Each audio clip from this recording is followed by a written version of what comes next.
قال الله تعالى وتبارك في شان حبيبه مخبرا وعامرا إن الله وملائكته يصلون على النبي يا أيها الذين آمنوا صلوا عليه وسلموا تسليما الصلاة والسلام عليك يا رسول الله وعلى آلك وأصحابك يا محبوب رب العالمين۔ تمام حمد و ثناء، تعریف و توصیف اللہ جل مجدہ الکریم کی ذات بابرکات کے لیے، جو خالق کائنات بھی ہے اور مالک ششتہات بھی۔ اللہ جل وعلا کی حمد و ثناء کے بعد حضور نبی اکرم شفیع امم رسول محتشم نبی مکرم صلی اللہ علیہ وسلم کے حضور ناز میں اپنی عقیدتوں، ارادتوں اور محبتوں کا خراج پیش کرنے کے بعد عالی مرتبت صدر مجلس حاضر فخر سادات حضرت قبلہ شاہ صاحب زیدہ مجدہ علمہ عملہ عمرہ و شرفہ، میری محترم معزز بیٹیوں اور بہنوں، السلام علیکم ورحمۃ اللہ وبرکاتہ۔ مجھے انتہائی قلبی مسرت اور فرحت محسوس ہوئی ہے، جس طرح کہ قبلہ شاہ صاحب نے دارالعلوم کا تعارف ارشاد فرمایا ہے کہ یہاں قوم کی بیٹیاں تربیت کے گہوارے میں علم اور عمل کی گزرگاہوں سے اکتساب فیض کر کے معاشرے کا ایک مؤثر کردار اور معاشرے کا ایک کارآمد پرزہ بن کے نئی نسل کی تربیت کے لیے تیاری کے مراحل میں ہیں۔ ایک قوم کی بیٹی کی تربیت یقیناً قوم کو نکھارنے کا سبب اور ذریعہ ہے۔ وہ کسی نے کہا تھا تو مجھے بہترین مائیں دے دو، میں تجھے بہترین قوم دوں گا۔ تو یقیناً جب عورت سنورتی ہے تو معاشرہ سنورتا ہے۔ اقبال کہتا ہے تو نہ دانی کہ سوزے کرات تو دیگر گوں کر تقدیر عمرہ، میری بہن تو نہیں جانتی اگر تو قرآن پڑھے بہن ہو کر تو تیرے بھائی عمر کی تقدیر بدلتی ہے، اور اگر تو ماں ہو کے قرآن پڑھے تو بیٹا نیزے کی نوک پہ بھی قرآن سناتا۔ اگر بندے درویش پذیری ہزار امت بمیرت تو نہ میری، بطول باش و پنہا شو ازیں اصل کہ در آغوش تو شبیر بگیری۔ اقبال کہتا ہے کہ اے میری بہن، ایک میری نصیحت مان لے، امتیں مٹ سکتی ہیں لیکن امت مسلمہ کا وجود نہیں مٹ سکتا۔ وہ کیا نصیحت ہے کہ بطول بن شا اور زمانے کی نظروں سے پوشیدہ ہو جا، پھر تیری آغوش میں بھی حسین کے جانشین جنم لیا کریں گے۔ یقیناً یہ ایک خوش آئین عمل اور اقدام ہے کہ یہاں اس خوبصورت درسگاہ کا قیام عمل میں لایا گیا، اور شہر کے اس مرکز میں محبت و عقیدت اور الفت رسول کا یہ گہوارہ یقیناً نئی نسل کو ایک روشنی اور نور بانٹ رہا ہے۔ میں جس معنی میں خطبہ اور خطیب ہوتے ہیں اس انداز کا خطیب نہیں ہوں کہ میں کسی باغپن کے ساتھ گفتگو کر سکوں۔ پھٹی پہ بیٹھ کے درس قرآن دینے والا ایک شخص ہوں، تو اس عنوان سے میں چند ایک باتیں آج جو حدیث طیبہ تلاوت کی ہے آپ کے گوش گزار کرنا چاہوں گا، اور مجھے امید ہے کہ یہ باتیں آپ محفوظ کر لیں گی اور اللہ مجھے آپ کو اپنی رحمتوں اور کرم نوازیوں کا نور نصیب فرمائے۔ حضور کی محبت اہل سنت کی پہچان بھی ہے اور دین کی جان بھی ہے، اور اگر سینے حب رسول سے خالی ہیں تو سمجھ لو کہ وہ سینے اجڑے ہوئے ہیں۔ اس لیے ہماری تگ و تاز جد و جہد اور قد و کاوش حب رسول کو اور عشق رسول کی دولت کو فروغ دینا ہے۔ آج ہم اپنی نئی نسل کے اندر اس دولت کو کیسے منتقل کر سکتے ہیں؟ آج کی اس نشست میں اسی عنوان سے تین چار باتیں آپ کے سامنے رکھ کے اپنی گفتگو سمیٹ لوں گا۔ علماء نے اس عنوان سے بہت کچھ لکھا، اور اس عنوان سے کتابیں تصنیف کی ہیں کہ آپ اپنی نئی نسل کے سینے میں حضور کے پیار کا ورثہ کیسے منتقل کر سکتے ہیں۔ میں ان تفصیلات میں نہیں جاؤں گا۔ اس وقت میرے ذہن میں علامہ اقبال کا ایک مختصر مضمون ہے جس میں انہوں نے نئی نسل کے اندر حضور کے پیار کو منتقل کرنے کا 3 نکاتی فارمولہ بیان کیا ہے۔ وہ 3 باتیں اور ایک اور بات بیان کر کے میں آج کی اس گفتگو کو سمیٹوں گا۔ آپ فرماتے ہیں کہ نئی نسل کے سینے میں حضور کا پیار منتقل کرنے کا مؤثر ترین ذریعہ یہ ہے کہ ان کو حضور پر کثرت سے درود و سلام پڑھنے کی ترغیب دے۔ چونکہ نسل کی تربیت کو مرد بھی کرتا ہے اور باپ کی ذمہ داری بھی ہے، لیکن اس سے بڑھ کر ذمہ داری اور اثر پذیری کے اعتبار سے عورت کا ماں کا کردار انتہائی اہمیت کا حامل ہے۔ اس لیے اپنی نئی نسل کے اندر حب رسول کی آبیاری کے لیے سب سے مؤثر ترین ذریعہ یہ ہے کہ ان کو کثرت کے ساتھ حضور علیہ السلام پر درود پڑھنے کی ترغیب دے۔ جس طرح ان کا ہوم ورک چیک کیا جاتا ہے، ان کو درود کی ایک منزل ان کی عمر کی مطابقت میں دیں اور پھر روزانہ دیکھیں کہ انہوں نے اس مطلوبہ تعداد کے مطابق درود شریف پڑھا ہے یا کہ نہیں۔ اس کے لازمی نتائج آپ کو دیکھنے کو ملیں گے۔ درود شریف وہ بابرکت وظیفہ ہے جو انسان کی طبع میں شائستگی پیدا کرتا ہے، نظر میں جمال اور حیا کی بجلیاں پیدا کرتا ہے، روحوں کو حرارت دیتا ہے اور باطن کو نور بخشتا ہے، انسان کے قلب کے اندر نرمی اور لہجے کے اندر رس اور شہد پیدا ہو جاتا ہے۔ خود اقبال سے کسی نے پوچھا تھا کہ تیرے شعروں میں یہ حسن کہاں سے آیا؟ جو اردو ادب کے نقاد ہیں وہ غالب کو اقبال سے بڑا مانتے ہیں۔ غزل میں معاملہ بندی میں جو غالب کو خاص ملکہ حاصل ہے وہ اسی کا مقصوم ہے، لیکن وہ مرتبہ غالب کو ان تمام تر صفات کے باوجود نہ مل سکا جو علامہ اقبال کا حصہ ہوا۔ تو کسی نے اقبال سے یہ راز پوچھ لیا کہ تیرے شعروں میں شہد کہاں سے آ گیا اور جمال کہاں سے آیا؟ تو اقبال نے کہا کہ میں نے 1.25 کروڑ مرتبہ حضور پہ درود پڑھا ہے، میں تنہا کمال سخن کو نہ پہنچا، میرے شعر ہیں اور تاثیر ان کی۔ تو کثرت کے ساتھ درود و سلام یقیناً طبی صلاحیتوں کو نکھارنے کا سبب ہے۔ قدرت اللہ شہاد نے شہاب نامے کے ابتدا میں لکھا ہے کہ مجھے جاگ درود و سلام سے لگی ہے۔ اگر ہم چاہتے ہیں کہ اپنی نسلوں کی فطری صلاحیتوں کو جلا بخش دیں تو ان کو درود و سلام کی ترغیب دیں۔ آج جس دور سے زمانے سے ہم گزر رہے ہیں، بد نصیبی اور ستم ظریفی یہ ہے کہ درود پہ بھی طعنہ زنی کی جاتی ہے۔ آج ہمارے معمولات کی وجہ سے ہمیں درودیے کہہ کے پکارا جاتا ہے، لیکن ہم اس عنوان سے پریشان نہیں ہیں چونکہ ہم بارودیے نہیں، ہم درودیے ہیں۔ اور یہ وہ عمل ہے کہ امام زین العابدین سے کسی نے سوال کیا، امام سخاوی نے القول البدیع میں اس بات کو لکھا کہ حضرت جب کثرت سے ترک اور فرق ہو جائیں گے تو ان میں حق کو پہچاننے کا راستہ کیا ہوگا؟ 72 آدمی ایک شخص کو کھینچ رہے ہوں اور ہر بندہ دلیل اور حدیث اور قرآن کی آیت پیش کر رہا ہو تو عام آدمی کے لیے پریشانی بن جاتی ہے، وہ جائے تو کدھر جائے۔ تو اس زمانے میں امام زین العابدین سے پوچھا گیا جب کثرت سے ترک اور فرق ہوں گے تو اس زمانے میں حق کو پہچاننے کے لیے کیا ہمارے پاس لاہ عمل ہوگا؟ تو حضرت امام نے فرمایا کہ جو اہل السنہ ہوں گے وہ حق کی راہوں کے مسافر ہوں گے۔ سائل نے دوسرا سوال کیا، اگر بہت سارے لوگ اہل السنہ ہونے کا دعویٰ کریں تو پھر ہمارے پاس پہچاننے کا طریقہ کیا رہ جائے گا؟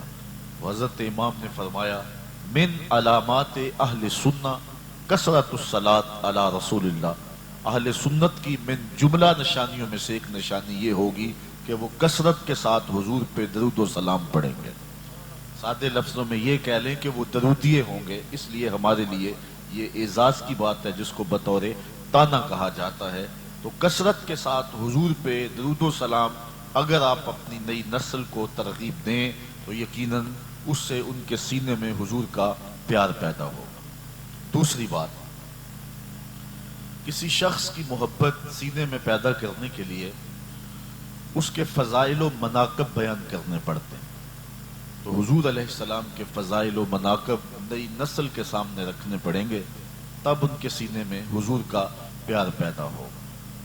اس بات میں میں بلا جھجک کہوں گا کہ اگر یہ بات کہی جائے کہ نبی دیوار کے پیچھے نہیں جانتا، تو مجھے بتائیں نئی نسل کے قلوب میں حب رسول کے چراغ روشن ہوں گے؟ قطعاً وہ حضور سے دور ہو گئے، قریب نہیں ہوں گے۔ آج جب کہ یہ جدید ٹیکنالوجی اور سائنس کا دور ہے اور زمین کی تہ تک بھی سائنس دیکھ رہی ہے، زمین کی تہ میں معدنیات کہاں تک پائے جا رہے ہیں اور ان کی مقدار کیا ہے، سائنس کی نظروں سے اوجھل نہیں۔ پہاڑوں کی رگوں میں سونا کتنے فیصد پایا جا رہا ہے، سائنس اس کو بھی دیکھ رہی ہے۔ پانی کی تہ میں، سمندر کے پیندے میں موتی اور گھونگے اور سیپ، ان کی مقدار کیا ہے اور ان کے سائز کیا ہے، سائنس یہ بھی دیکھ رہی ہے۔ تو اس زمانے میں اگر یہ کہا جائے کہ نبی دیوار کے پیچھے بھی نہیں دیکھتا، تو یقیناً نئی نسل ہم سے سوال کرے گی کہ سائنس تو آگے چلی گئی اور نبی پیچھے رہ گیا۔ تو اپنی نسل کو بتانا پڑے گا یہ کسی نے اندھیرے میں بیٹھ کے لکھا ہے۔ نبی تو نبی رہا، نبی کا غلام حضرت عمر مسجد نبوی میں بیٹھ کے خطاب کر رہا ہے، اور نہامت میں جنگ ہو رہی ہے، 1 مہینے کی مسافت ہے، اور ایک دیوار کیا راستے میں کئی پہاڑ موجود ہیں۔ حضرت ساریہ پہاڑ چھوڑنے لگے تو انہوں نے یہاں سے خطاب کرتے ہوئے کہا، یا ساریہ الجبل، اے ساریہ پہاڑ نہیں چھوڑنا، یہ شان ہے خدمت گاروں کی، سرکار کا عالم کیا ہوگا۔ تو نئی نسل کو یہ بات بتانا پڑے گا اور نئی نسل کے اندر اس بات کو داخل کرنا پڑے گا۔ اگر یہ بات کہی جائے کہ نبی کسی چیز کا اختیار نہیں رکھتا، تو مجھے بتاؤ آج جب سائنس نے زمین کی تنابیں بھی تھام لی، پانیوں کو بھی مسخر کر لیا، سورج کی شعاؤں کی تسخیر کر لی، آج پوری دنیا گلوبل ولیج بن چکی ہے، چاند کی چھاتی کو روندا جا چکا ہے، اور مریخ کے سفر کی تیاریوں میں ہے انسان۔ تو اس بانکپن اور عروج کے زمانے میں، جب کسی زمانے میں ہم سنتے تھے کہ کمان سے نکلا تیر واپس نہیں آتا، لیکن آج ہمارے پاس بھی یہ ٹیکنالوجی موجود ہے کہ آپ میزائل داغ چکے ہیں، بعد میں پروگرام تبدیل ہو گیا ہے تو آپ بٹن دباتے ہیں تو ہدف تبدیل کر دیتے ہیں۔ آج کمان سے نکلے ہوئے تیر بھی واپس آتے ہیں، آج زمین کی تنابیں بھی ہمارے ہاتھ میں، شعاؤں کو اور ہواؤں کو مسخر کیا جا چکا ہے، ایٹم کا کلیجہ چیر دیا گیا ہے۔ اس زمانے میں اگر یہ بات کہی جائے کہ نبی کسی چیز کا اختیار نہیں رکھتا، تو یہ بڑی عجیب سی بات ہے۔ نئی نسل کو بتانا پڑے گا، نبی کے اختیار کی بات پوچھتے ہو، وہ انگلی اٹھائے چاند کے ٹکڑے ہو جائیں، سورج پلٹ کے اثر کے وقت پہ آ جائے، او سڑیاں کھجوراں اگا جان دائے، او پتھراں نو کلمے پڑھا جان دائے، قطرے کو سمندر ذرے کو ستارہ کرتے ہیں، کونین کو خم آ جاتا ہے جب زلف سنوارا کرتے ہیں۔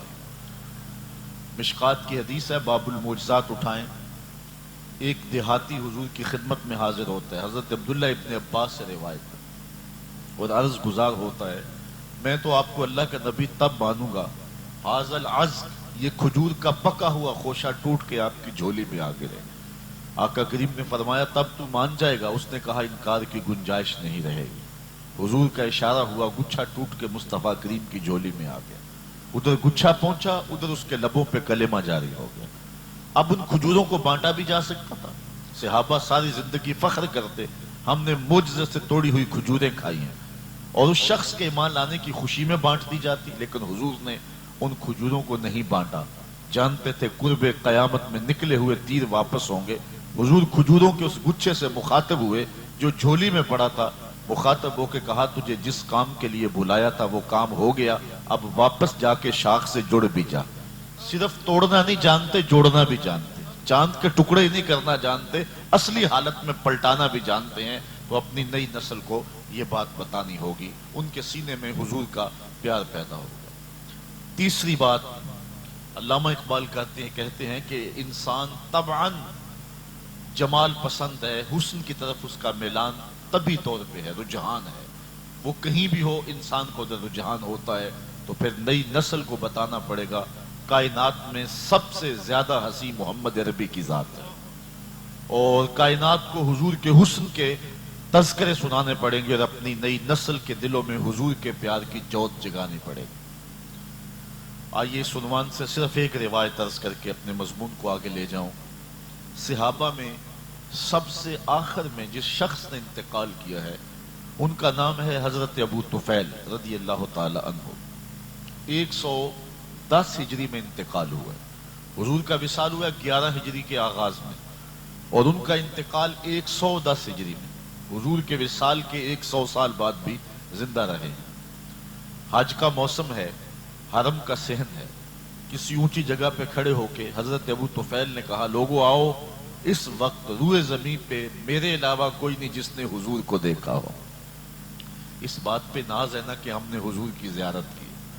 وہ استاد ابراہیم ذوق نے کہا تھا آنے والی صدیاں تم پہ ناز کریں گی اے لوگو، تم نے ذوق کو دیکھا، تم نے ذوق سے باتیں کی۔ اقبال کہتا ہے نسیم تشنا ہی نہیں اقبال کچھ اس پہ نازاں، فخر ہم کو بھی ہے شاگردی داغ سخنداں کا۔ ہمارے استاد ہوتے تھے محمد علی حاشر صاحب، مولانا ظفر علی خان کے مصاحب تھے، اور جب کبھی بات ہوتی تو بڑے فخر سے کہتے کہ میں مولانا ظفر علی خان کی صحبت میں بیٹھتا اٹھتا رہا ہوں، علامہ اقبال کی مجلسوں میں مجھے جانا آنا نصیب رہا ہے، تو جو اقبال کی غالب کی مجلسوں میں بیٹھے، جو مولانا ظفر علی خان کا مصاحب ہو، جو داغ دہلوی سے مل لے، وہ تو فخر کرے، جس نے استاد ابراہیم ذوق سے ملاقات کی ہو وہ تو ناز کرے، اور جس کی آنکھوں نے جمال محمد عربی دیکھا ہو تو پھر وہ اپنے مقدر پہ ناز کیوں نہ کرے۔ تو حضرت ابو طفیل نے کہا لوگو آؤ، اس وقت روئے زمین پہ میرے علاوہ کوئی نہیں ہے جس نے حضور کو دیکھا ہے، آؤ مجھ سے حضور کی باتیں سنو، مجھ سے حضور علیہ السلام کے تذکرے سنو۔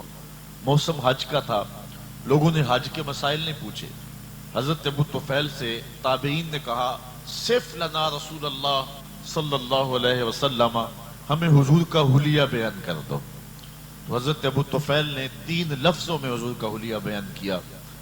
انہوں نے کہا کان رسول اللہ صلی اللہ علیہ وسلم ابیض ملیحا مقصدا، ایک تو سفید رنگ کے تھے، دوسرا حضور کا حسن نمکین تھا، اور تیسرا فرمایا مقصدا، ہر معاملے میں توازن تھا، قد تھا تو لمبا نہیں تھا، چھوٹا بھی نہیں تھا، لیس بالطویل الممغد ولا بالقصیر المتردد، قد چھوٹا بھی نہیں ہے اور بڑا بھی نہیں ہے، درمیانی قد، بلکہ مربوع کا لفظ آتا ہے درمیانی قد سے تھوڑا سا اٹھتا ہوا، لیکن یہ شان ساتھ تھی اذا جامع الناس غمرہم، حضور کا قد لمبا تو نہیں ہے لیکن 10,000 کے مجمع میں کھڑے ہوں حضور کے گندے لوگوں کے سروں سے اونچے نظر آیا کرتے تھے۔ یہ اللہ نے اپنے محبوب کو رفعت عطا فرمائی ہے۔ یہاں مجھے حضرت عباس بن عبد المطلب یاد آئے رضی اللہ تعالی عنہ، ان سے کسی نے پوچھا کہ حضور بڑے تھے یا آپ بڑے تھے؟ چونکہ پوچھنے والے کا مقصد عمر کا پوچھنا تھا۔ دیکھیے دین کیا ہے، آج جو بے ادبی کی ہوائیں چل رہی ہیں اور فکر گستاخ جس طرح پھیل رہا ہے، ہم نے اپنے عقیدے کی حفاظت کرنی ہے اور اپنی نسلوں کو بھی جو ہے وہ ان اعتقادات سے اور ان معتقدات سے بچانا ہے۔ دین کی روح سمجھنے کی کوشش کیجئے۔ اس بات سے حضرت عباس سے پوچھا گیا کہ آپ بڑے ہیں یا حضور بڑے ہیں؟ انہوں نے جواب کے اندر کہا ہوا اکبر منی وانا اسن منہ، سال زیادہ میرے گزرے ہیں، بڑے حضور ہی ہیں۔